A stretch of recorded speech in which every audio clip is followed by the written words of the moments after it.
আমরা এসেছি গণভোটে, আপনারা হা বলেছিলেন। এদেশের 70% মানুষ হা বলেছে। হা বলার মাধ্যমে তারা জানিয়ে দিয়েছে অতীতের পচা রাজনীতি এবং শাসন ব্যবস্থা আমরা আর চাই না। আমরা পরিবর্তন চাই, নতুন শাসন ব্যবস্থা চাই, নতুন বাংলাদেশ গড়তে চাই। আফসোস, বর্তমান সরকারি দল তারা বলেছিলেন অধিকাংশ জনগণ যদি গণভোটে হায়ের পক্ষে রায় দেয় তাহলে আমরা গণভোটের প্রত্যেকটি দাবি অক্ষরে অক্ষরে বাস্তবায়ন করব। আমরাও বলেছি, তারাও বলেছেন গণভোটে হা বলুন, আমরাও বলেছি গণভোটে হা বলুন। কিন্তু হা যখন বিজয়ী হলো, যেভাবেই হোক মেকানিজম করে তারা যখন ক্ষমতায় চলে গেলেন তখন হাটা তারা ভুলে গেলেন। এখন বলতে বলতে এসে তারা বলতেছেন আমরা কখনো সংস্কারের কথা বলি নাই। না না বন্ধুরা, আপনারা সত্য বলছেন না, আপনারা মিথ্যা বলছেন। কারণ আপনাদের 31 দফা সংস্কারের দাবির প্রথম দফাই হচ্ছে সংস্কার। এখন বলেন যে সংস্কার কি জিনিস বুঝি না। আসেন আমরা সংবিধান সংশোধন কমিটি করি।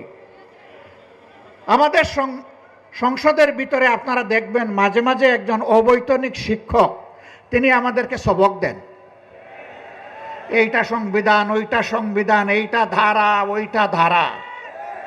আমি জিজ্ঞেস করতে চাই, সংবিধান এবং কার্যপ্রণালী বিধির কোথায় আছে?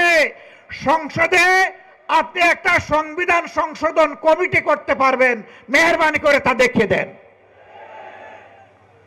আমরা যখন তার প্রতিবাদ করেছি, এখন শুনলাম সংসদের ভিতরেই তারা আওয়াজ দিয়ে সংবিধান সংশোধন কমিটি গঠন করলেন। আমরা এটাকে ঘৃণা করে প্রত্যাখ্যান করেছি। এখন নাকি তারা এটার নাম পাল্টাইয়া নতুনভাবে এটার আকিকা করতেছেন নতুন নামে। তারা এখন বলতেছেন বিশেষ কমিটি। জনগণের সাথে আর কত ছলচাতুরি করবেন, আর কত দুকাবাজি করবেন?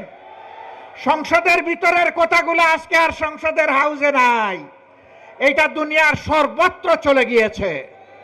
পদে পদে মিথ্যা বলবেন, ধোঁকা দিবেন, পরিণতির জন্য তৈরি থাকুন।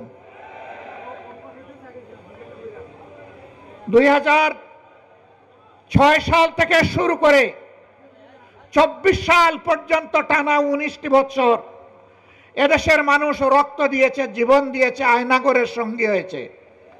লক্ষ লক্ষ মামলা মাথায় নিয়ে জেলে গিয়েছে, সন্তান হারিয়েছে, স্বামী হারিয়েছে, এমনকি স্ত্রী হারিয়েছে। কিন্তু মানুষ ফ্যাসিবাদের কাছে মাথা নত করে নাই। সেই ফ্যাসিবাদকে বাংলাদেশ থেকে তুড়ি মেরে তাড়িয়ে দিয়েছে। আপনারা হাজার চেষ্টা করলে ওই ফ্যাসিবাদী আওয়ামী লীগ হতে পারবেন না।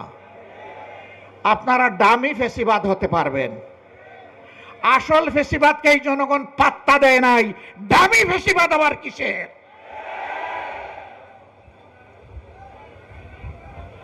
ফ্যাসিবাদ যে পথে হেঁটেছে আপনারা সেই পথে হাঁটছেন।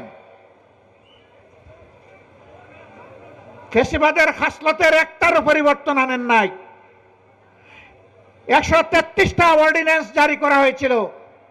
যেই অর্ডিন্যান্সগুলো ফ্যাসিবাদের জন্ম দিয়েছিল তার সবগুলা বিএনপি রেখে দিয়েছে। এটা জাতির সাথে বিশ্বাসঘাতকতা। তারা বলে সুন্দর করে আমরা আরো ভালো করে এগুলা নিয়ে আসব।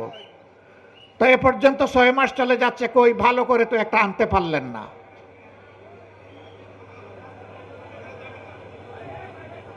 আমরা বুঝতে পারছি জনগণকে ধোঁকা দেওয়ার জন্য আরেকটা অপকৌশলের আশ্রয় তারা নিতে পারেন।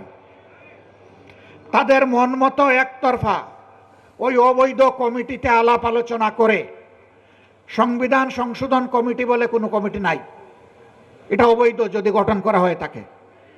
ওখানে আলাপ আলোচনা করে তাদের মন মতো কিছু জিনিস স্বৈর শাসনকে পাকাপোক্ত করার জন্য তারা হয়তো নিয়ে আসবে।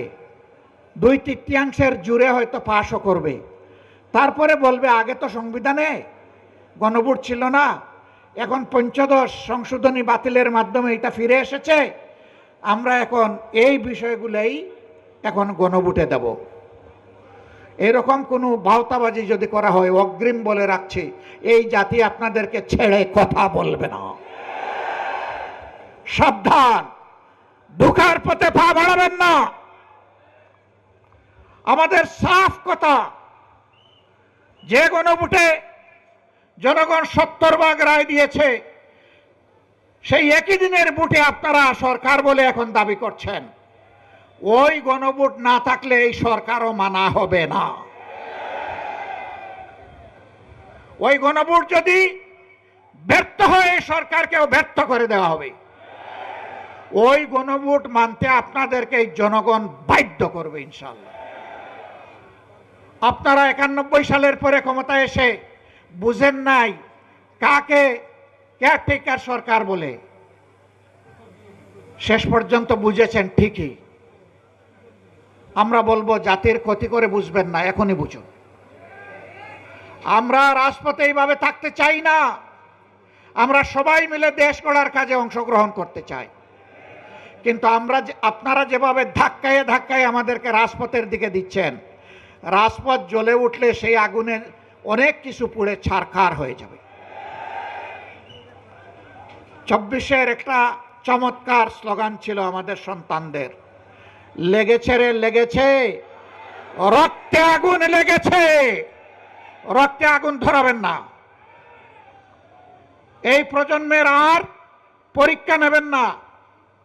এরা পরীক্ষিত, এরা বিজয়ী, এরা বীর।